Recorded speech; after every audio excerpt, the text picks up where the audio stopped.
नमस्ते मेरे प्यारे विद्यार्थियों, आप सभी का मेरे चैनल हिंदी विद दीप्ति मेहता में हार्दिक स्वागत एवं अभिनंदन।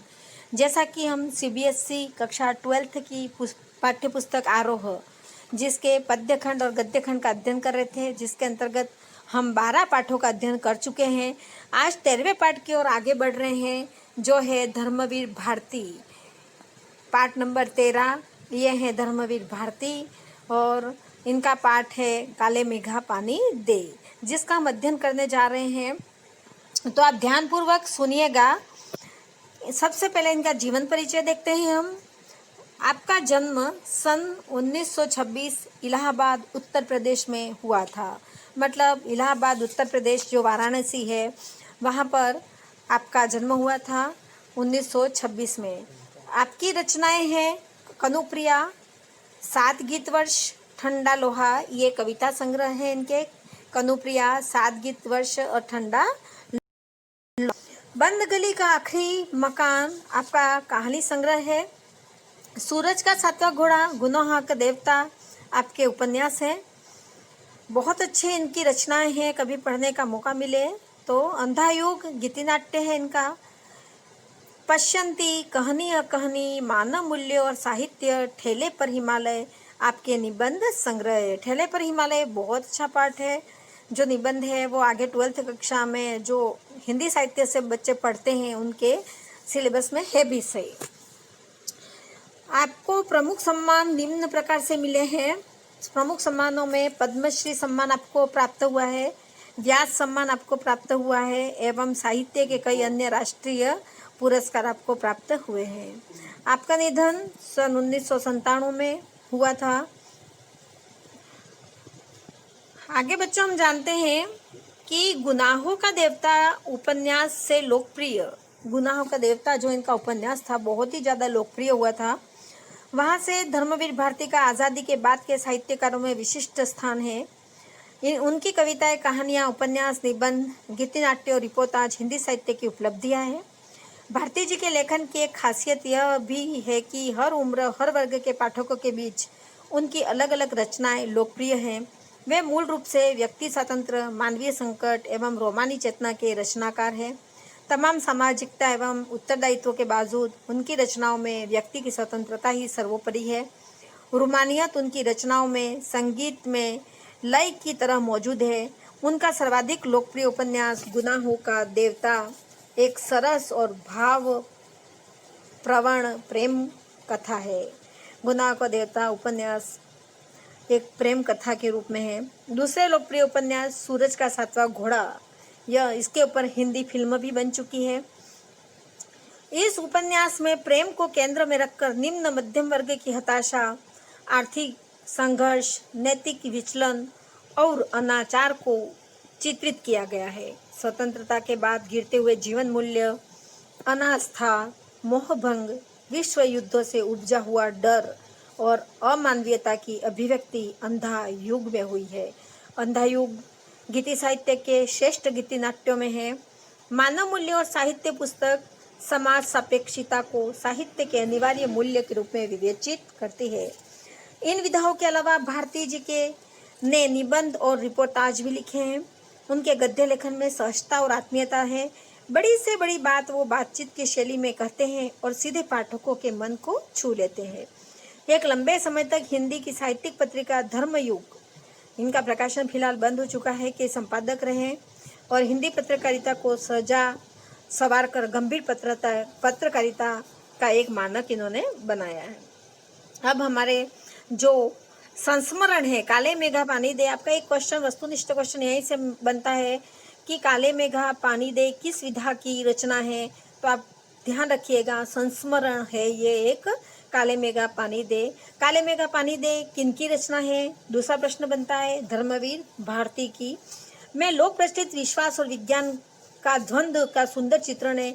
एक तीसरा ये पूछा जा सकता है आपसे, काले मेघा पानी दे में किसका चित्रण किया गया है? तो विश्वास और विज्ञान के द्वंद्व का चित्रण इसमें किया गया है। विज्ञान का अपना तर्क है और विश्वास का अपना सामर्थ्य है। इसमें दोनों को अपने अपने बातें बताई गई है। विज्ञान अपने आप में अलग होता है और विश्वास अपने आप में अलग। इसमें कौन कितना सार्थक है, यह प्रश्न पढ़े लिखे समाज को उद्वेलित करता रहता है। इसी दुविधा को लेकर लेखक ने पानी के संदर्भ में प्रसंग रचा है। यह पूरा जो काले मेघा पानी दे वो पानी के संदर्भ में एक प्रसंग है, जिसमें ये बताया जाता है कि जिस तरह बारिश से पहले छोटे छोटे नन्हे मुन्ने बच्चे घरों घरों में पानी मांगने जाते हैं और एक गीत के माध्यम से पानी मांगते हैं और घरों की औरतें बाल्टी भर के पानी उनके ऊपर उड़ेल देते हैं, और ऐसी लोक मान्यता है कि ऐसा करने से बारिश आ जाती है। और जो पढ़े लिखे लोग हैं, विज्ञान को मानते हैं, वह इन सबको अंधविश्वास मानते हैं कि ऐसा करने से कोई बरसात आती नहीं है। तो इस पूरे का इसमें चित्रण किया गया है।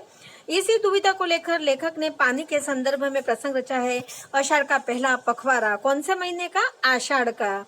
आपको ध्यान रखना है, महीना पूछा जा सकता है। बीत जाने के बाद भी खेती और बहुकाज प्रयोगों के लिए पानी न हो तो जीवन चुनौतियों का घर बन जाता है, और उन चुनौतियों का निराकरण विज्ञान न कर पाए तो उत्सव धर्मी भारतीय समाज चुप नहीं बैठता, वह किसी जुगाड़ में लग जाता है और प्रपंच रहता है, और हर कीमत पर जीवित रहने के लिए अशिक्षा और बेबसी के भीतर से उपाय और काट की खोज करता है। यानी अपन यूँ सोचते हैं कि बारिश नहीं आई तो हम कैसा क्या करें कि जिससे बारिश आ जाए, और उसके कारण क्या है कि पुराने ज़माने में और आज के ज़माने में भी किया जाता है कि बाहर जाके लड्डू बाटी कंडों पे बनाई जाती है और खाया जाता है, जिसको उज्जन्नी कहते हैं।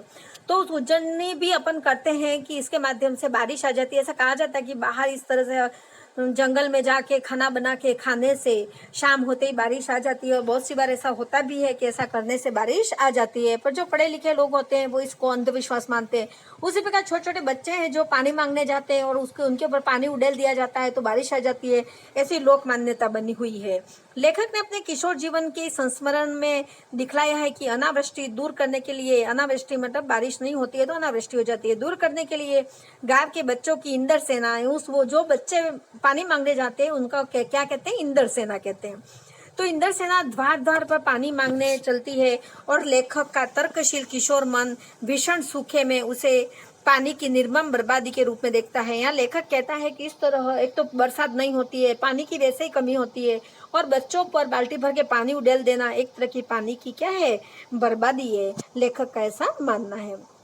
इसे किशोर मन का वितर्क नहीं, वैज्ञानिक तर्क ही कहना चाहिए, और विज्ञान विषय की इतने दीर्घ काल तक पढ़ाई और विज्ञानोपलब्ध आविष्कारों से अपने जीवन को भौतिक सुख सुविधाओं से भरते रहने के बावजूद इस देश के जनमानस में ऐसी वैज्ञानिक दृष्टि का न जन्म पाना अफसोसजनक ही कहा जा सकता है। यानी कवि कहता है कि आज भी लोगों के मन में वैज्ञानिक दृष्टि नहीं पनपी है और आज भी वो पुरानी परिपाटियों में डूबे हुए हैं।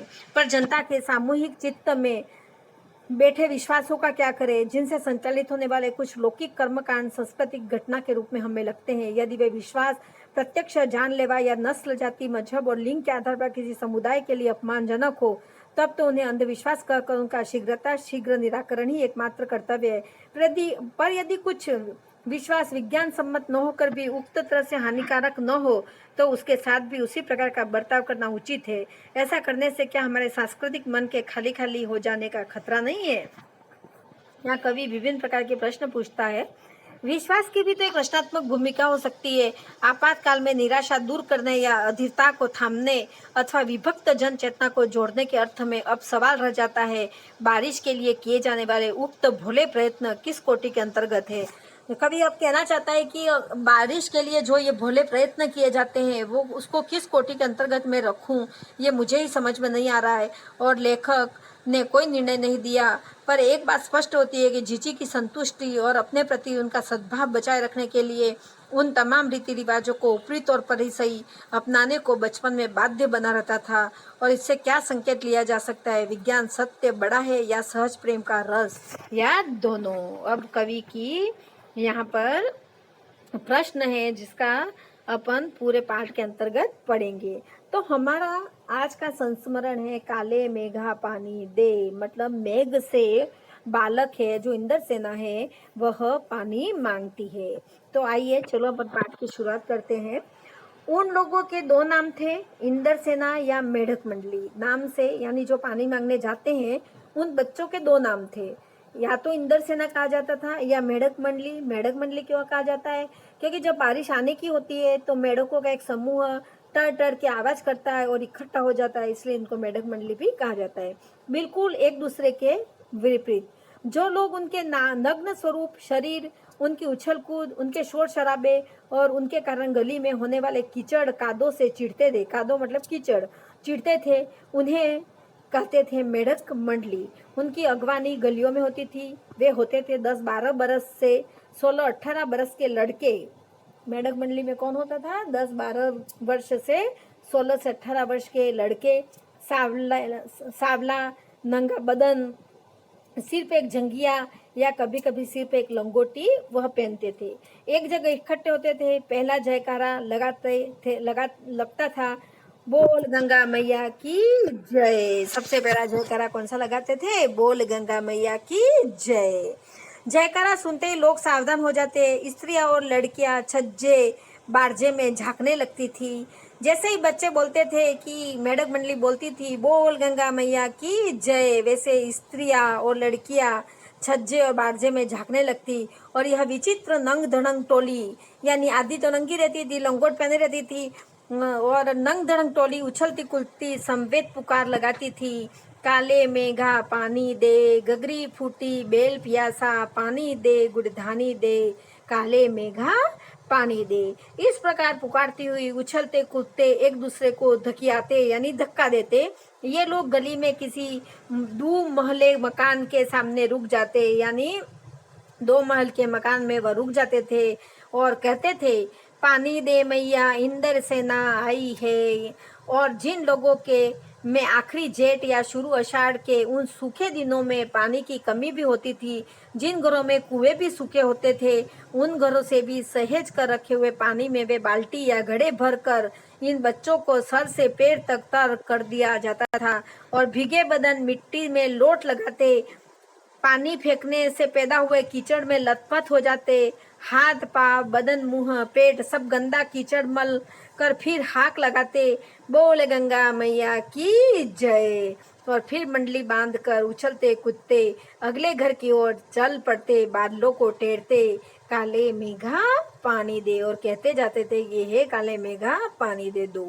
वे सचमुच ऐसे दिन होते जब गली मोहल्ला गांव शहर हर जगह लोग गर्मी में भून भून कर त्राहिमाम कर रहे होते। और जेठ के 10 तपा मतलब 10 दिन का जो तपन होता है, बहुत ज्यादा गर्मी होती है जेठ के महीने में, उसको कहते हैं 10 तपा।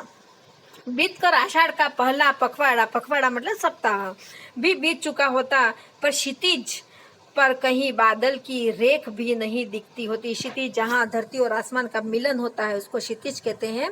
कुएं सूखने लगते, नलों में एक तो बहुत कम पानी आता और आता भी तो आधी रात को भी मानो खोलता हुआ पानी हो। शहरों की तुलना में गांव में और भी हालत खराब होती। जहाँ जुताई होनी चाहिए वहाँ खेतों की मिट्टी सूखकर पत्थर हो जाती, फिर उसमें पपड़ी फटकर जमीन फटने लगी। बच्चों आपने तो देखा है, नहीं देखा है मुझे नहीं पता, पर ये सब चीज़ें मैंने ज़रूर देखी है कि किस प्रकार इंद्र सेना पानी मांगने आती है और किस प्रकार उनको घड़ों पानी उन पे उड़ेल दिया जाता है जब पानी होता है चाहे नहीं होता है।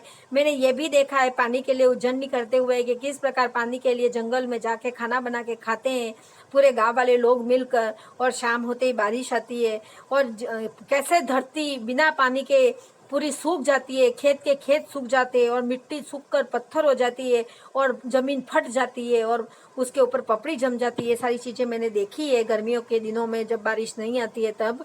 आप लोग शहर में रहते होंगे इसलिए आप लोगों ने ये महसूस नहीं किया होगा, पर वास्तव में ऐसा होता है। लेखक ने बिल्कुल सही लिखा है। लू ऐसी कि चलते चलते आदमी आधे रास्ते में लू खाकर गिर पड़े। ढोर ढंगर प्यास के मारे, ढोर ढंगर मतलब जो पशु होते हैं वो प्यास के मारे मरने लगते, लेकिन बारिश का कहीं नाम निशान नहीं।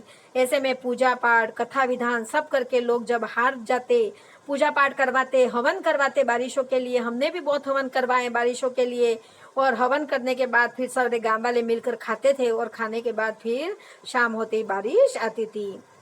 बहुत सी बातें ऐसा होता था कि खाते खाते ही बारिश आ जाती थी और ऐसा होता था, मैंने मेरी आंखों से देखा है। जब हार जाते तब अंतिम उपाय के रूप में निकलती, और उसके बाद भी जब बारिश नहीं आती तब इंद्र सेना क्या होती, पानी मांगने निकलती। वर्षा बादलों के स्वामी है इंद्र, और इंद्र की सेना टोली बांधकर कीचड़ में लथपथ निकलती, पुकारते हुए मेघों को, पानी मांगते हुए प्यासे गलों और सूखे खेतों के लिए। किसके लिए पानी मांगती थी? पानी मांगते हुए प्यासे गलों के लिए, यानी घरों में पानी नहीं होता था, पिए बिना गले सूख जाते थे, खेत सूख जाते थे, अनाज नहीं पैदा होता था, उनके लिए वो पानी मांगने निकलती। पानी की आशा पर जैसे सारा जीवन आकर टिक गया हो। बस एक बात मेरे समझ में नहीं आती कि जब चारों ओर पानी की इतनी कमी है तो लोग घर में इतनी कठिनाई से इकट्ठा करके रखा हुआ पानी बाल्टी भरकर इन पर क्यों फेंकते हैं? कैसी निर्मल बर्बादी पानी की। लेखक सोचता है कि ऐसा क्यों करते हैं लोग, क्यों निर्मम बर्बादी करते हैं? एक तो पहले से पानी नहीं होता है, बच्चों पे फेंक कर पानी की बर्बादी क्यों की जाती है? पानी की देश देखो, ये दे रखा है पूरा, आप लोगों ने देखा होगा। ये इंद्र सेना की टोली है, ये घरों में से, खिड़कियों में से महिला और औरतें ये झांक रही है। देखो ये बाल्टी भर के पानी इनके ऊपर उड़ेल रही है, और ये आधे नग्न बच्चे हैं, नीचे लंगोट पहनी हुई है, ऊपर से मेले गंदे बच्चे हैं, और इनके ऊपर क्या है, पानी उड़ेला जा रहा है। तो इस तरह से पानी की बर्बादी भी होती है, नीचे कीचड़ भी हो जाता है, लेखक का ऐसा मानना है। देखो आप, ये टोली कितने बच्चे हैं, 1 2 3 4 5 6 बच्चे हैं, और अंदर से ये बालिका और महिला इनके ऊपर पानी डाल रही है। चलो आगे बढ़े अपन। इसकी क्षति होती है। इस तरह के अंधविश्वासों से कौन कहता है इन्हें इंद्र की सेना? अगर इंद्र महाराज से ये पानी दिलवा सकते हैं तो खुद अपने लिए पानी क्यों नहीं मांग लेते हैं? लेखक के सारे क्वेश्चन है, प्रश्न है कि ऐसा करने से अगर बारिश आ जाती है तो ये खुद ही अपने लिए पानी क्यों नहीं मांग लेते? क्यों मोहल्ले भर का पानी नष्ट करवाने घूमते हैं? नहीं, यह सब पाखंड है, अंधविश्वास है। ऐसे ही अंधविश्वासों के कारण हम अंग्रेजों से पिछड़ गए और गुलाम बन गए। लेखक कहते हैं कि इस अंधविश्वासों में हम भारतीय डूब गए, और इसी अंधविश्वासों के कारण हम अंग्रेजों के गुलाम बन गए। ये सारे अंधविश्वास है, इससे कोई पानी आता नहीं है, इससे कोई बारिश नहीं आती है, ये सब सिर्फ अंधविश्वास है, कहावतें हैं, बाकी कुछ भी नहीं है, ऐसा लेखक का मानना है। मैं असल में मैं था और इन्हीं मेढक मंडली वालों की उम्र का, पर कुछ तो बचपन के आर्य समाजी संस्कार थे, और एक कुमार सुधार सभा कायम हुई थी, उसका उपमंत्री बना दिया गया था। वो खुद कहते हैं कि मैं भी उन्हीं के उम्र का था, पर मैं आर्य समाजी संस्कार के था, और कुमार सभा का मुझे उपमंत्री बना दिया गया था, और समाज सुधार का जोश कुछ ज़्यादा ही था। अंधविश्वासों के खिलाफ तो तर्कस में तीर रखकर घूमता रहता था, मगर मुश्किल यह थी कि मुझे अपने बचपन में जिससे सबसे ज़्यादा प्यार मिला वे थी जीजी। लेखक को सबसे ज़्यादा प्यार मिला था, वो थी जीजी थी। यूँ मेरी रिश्ते में कोई नहीं थी, उम्र में मेरी माँ से भी बड़ी थी, पर अपने लड़के बहू सबको छोड़कर उनके प्राण मुझी में बसे रहते थे। यानी लेखक कहते हैं कि उनके लड़के बहू सबको छोड़कर, माँ से भी बड़ी थी, फिर भी जीजी के जो प्राण थे वो मुझ में ही बसे रहते थे, और वे थी उन तमाम रीति रिवाजों, तीज त्योहारों, पूजा अनुष्ठानों की खान।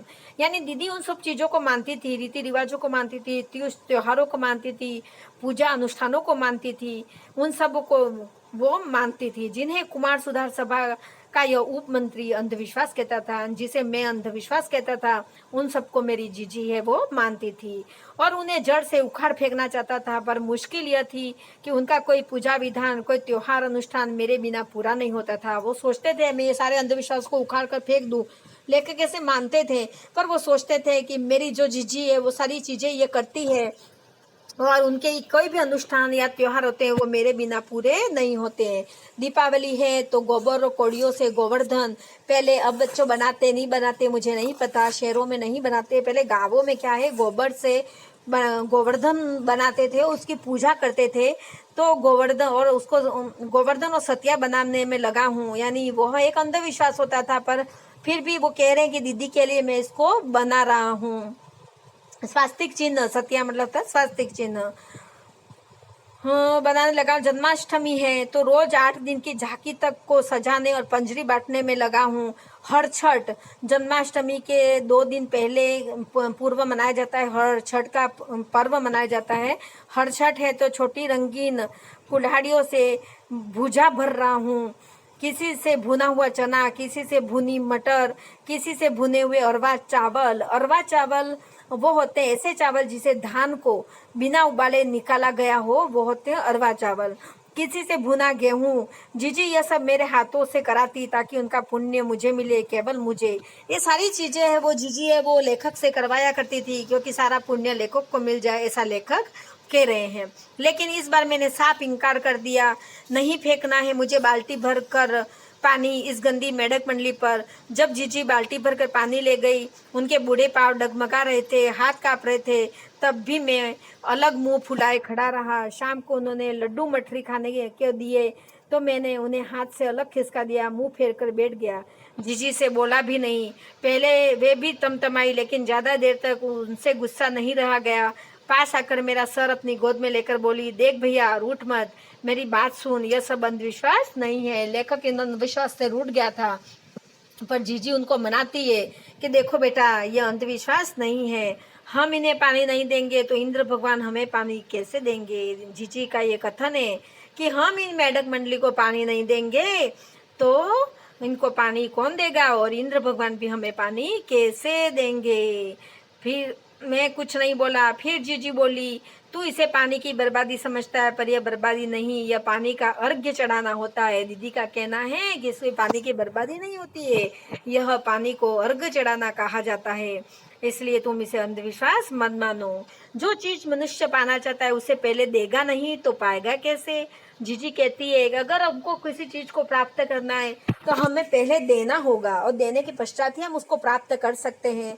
इसलिए जीजी कहती है कि हम पानी का अर्घ नहीं चढ़ाएंगे तो हमें पानी कहाँ से मिलेगा। इसलिए ऋषि मुनियों ने दान को सबसे ऊंचा स्थान दिया। इसलिए दीदी कहती है ऋषि मुनियों ने क्या कहा है कि दान दो, दान को उच्च स्थान दिया। जितना दान दोगे उतना लौट कर वापिस आएगा, ऐसा मानना है। ऋषि मुनियों को काहे बदनाम करती हो जीजी। लेखक यहाँ कहते हैं कि जीजी आप ऋषि मुनियों को क्यों बदनाम कर रही हो। क्या उन्होंने कहा था कि जब आदमी बूंद बूंद पानी को तरसे तब पानी कीचड़ में बहाओ। ऋषि मुनियों ने ऐसा नहीं कहा था जीजी। वो कहते हैं कि पानी के लिए, बूंद बूंद के लिए मनुष्य तरस रहा है और उसको आप कीचड़ में बहा दो, ऐसा तो जीजी ऋषि मुनियों ने नहीं कहा था।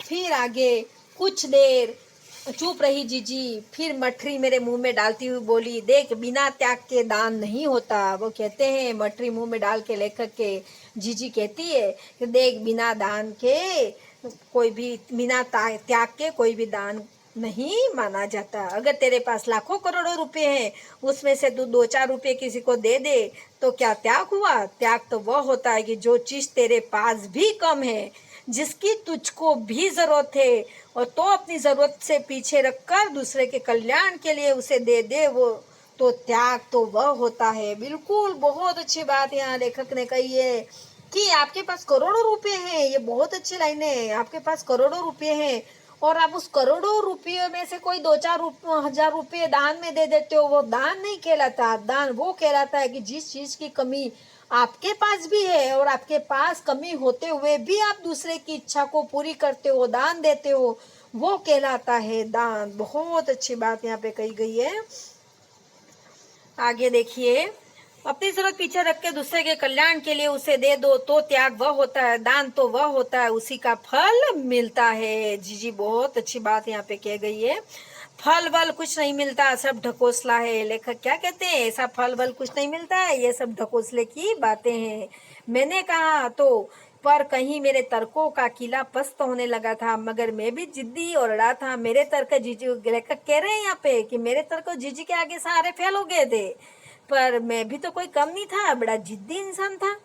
फिर जीजी बोली, देख तू तो अभी से पढ़ लिख गया, मैंने तो गांव के मदरसे का भी मुंह नहीं देखा, पर एक बात देखी है। वो कह रहे हैं कि जीजी कह रहे हैं, देख तू तो अभी से पढ़ लिख गया है, मैंने तो गांव के मदरसे यानी स्कूल में भी नहीं गई। मुसलमानों में की जो स्कूल होती है उसको मदरसा कहते हैं। मैं तो मदरसे के मुंह भी मैंने तो नहीं देखा है, पर एक बात जरूर मैंने देखी है कि अगर 30-40 मन गेहूं उगाना है तो किसान 5-6 सेर अच्छा गेहूं अपने पास से लेकर जमीन में क्यारियां बनाकर फेंक देता है तो उसे बुवाई कहते हैं। देखो कितनी अच्छी बात कही है। अगर आपको 30-40 मन गेहूं उगाना है तो पहले आपको 5-6 सेर गेहूं को क्या करना पड़ेगा, बोना पड़ेगा। जब तक आप 5-6 सेर गेहूं नहीं बोओगे, आपको 30-40 मन गेहूं कहाँ से प्राप्त होंगे। इसलिए पहले हमें कुछ तो गंवाना पड़ेगा कुछ प्राप्त करने के लिए। कहने का मतलब यहाँ पर ये है कि हमें कुछ भी प्राप्त करना है तो पहले कुछ गंवाना पड़ेगा, कुछ खोना पड़ेगा, खो के ही हमें कुछ प्राप्त कर सकते हैं। अगर हमें एग्ज़ाम पास करना है तो हमें पहले समय गंवा कर पढ़ना पड़ेगा, तो हम एग्ज़ाम पास कर सकते हैं। हमें नौकरी प्राप्त करनी है, हमें लंबा समय देना पड़ेगा पढ़ने के लिए, उसको गवाओगे, मेहनत करोगे, कर्म करोगे तो फल मिलेगा। यहाँ जीजी यही कह रही है कि पहले कर्म करो तो ही फल मिल सकता है। बुवाई कहते हैं, यह जो सूखे हम अपने घर का पानी इन पर फेंकते हैं वह भी एक तरह की बुवाई है, यानी पहले हम पानी देंगे तो इंद्र भगवान हमें पानी देंगे। यह पानी गली में बोएंगे तो सारे शहर, कस्बा, गांव पर पानी वाले बादल की फसल आ जाएगी। वो कहते हैं हम सिर्फ शहर में बोएंगे, गली में बोएंगे, ये पूरे जगह पानी बो देंगे। हम बीज बनाकर पानी देते हैं, फिर काले मेघा से पानी मांगते हैं। सब ऋषि मुनि कह गए कि पहले खुद दो, तब देवता तुम्हें चौगुना अठगुना करके लौटाएंगे।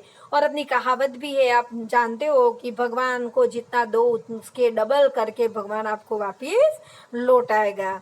यह तो हर आदमी का आचरण है जिससे सबका आचरण बनता है। यथा राजा तथा प्रजा, कहा भी जाता है कि जैसा राजा करेगा वैसा प्रजा करेगी।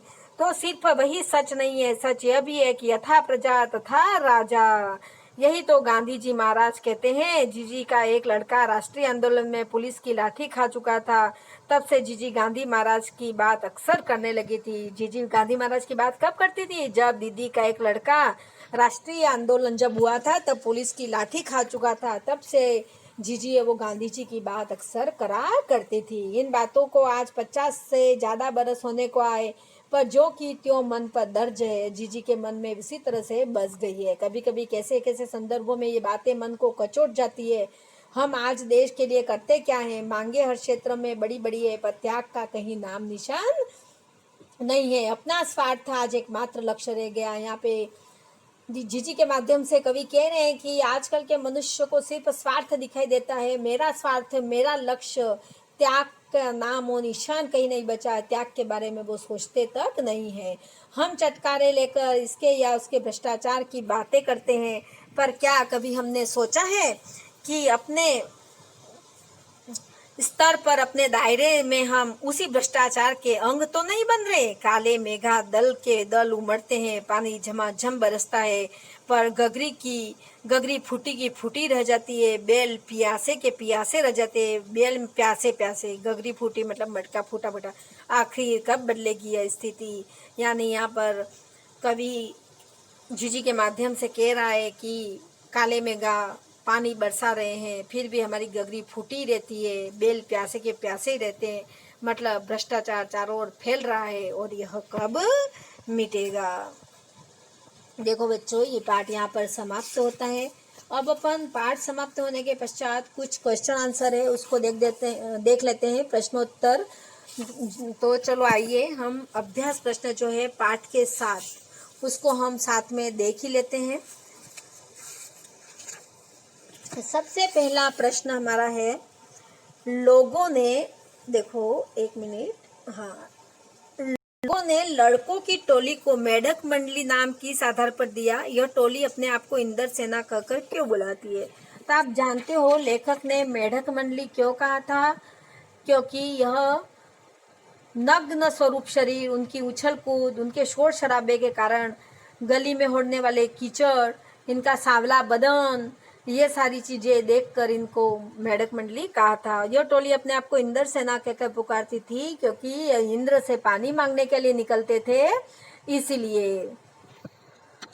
और जो कादो कीचड़ से चिढ़ते थे वो इनको मेढक मंडली कहते थे, और बाकी इन्होंने अपना नाम इंद्र सेना रखा था। जीजी ने इंद्र सेना पर पानी फेंके जाने को किस तरह सही ठहराया? दीदी मानती थी कि पहले कुछ भी चीज करो, त्याग करो, तभी आपको वापस मिलेगा। तो उनका मानना था कि अगर इंद्र सेना पर हम एक बाल्टी पानी एक गली में डालेंगे तो पूरे शहर में इंद्र भगवान पानी पानी दे देगा। यानी बिना त्याग के, बिना कर्म के फल कभी भी नहीं मिलता। इसलिए वो कहते थे कि पानी फेंका जाना सही है, हम एक बाल्टी पानी फेंकेंगे, एक बाल्टी का त्याग करेंगे, क्योंकि जो चीज हमारे पास नहीं होती है उसका त्याग अगर हम करते हैं तो उसका दुगुना हमको प्राप्त होता है और उसी को दान कहा जाता है।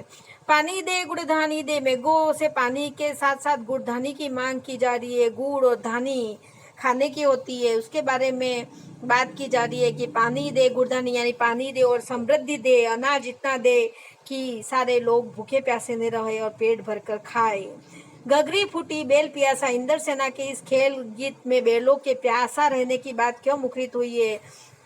क्योंकि बहुत सारी बारिश होने पर अनाज उग जाएगा, फिर भी बेल प्यासा के प्यासा रह जाएगा। दुनिया में भ्रष्टाचार की कमी नहीं है और जब तक भ्रष्टाचार नहीं मिटेगा तब तक यही हालात रहेंगे। लेखक यहाँ इस बात को कह रहा है।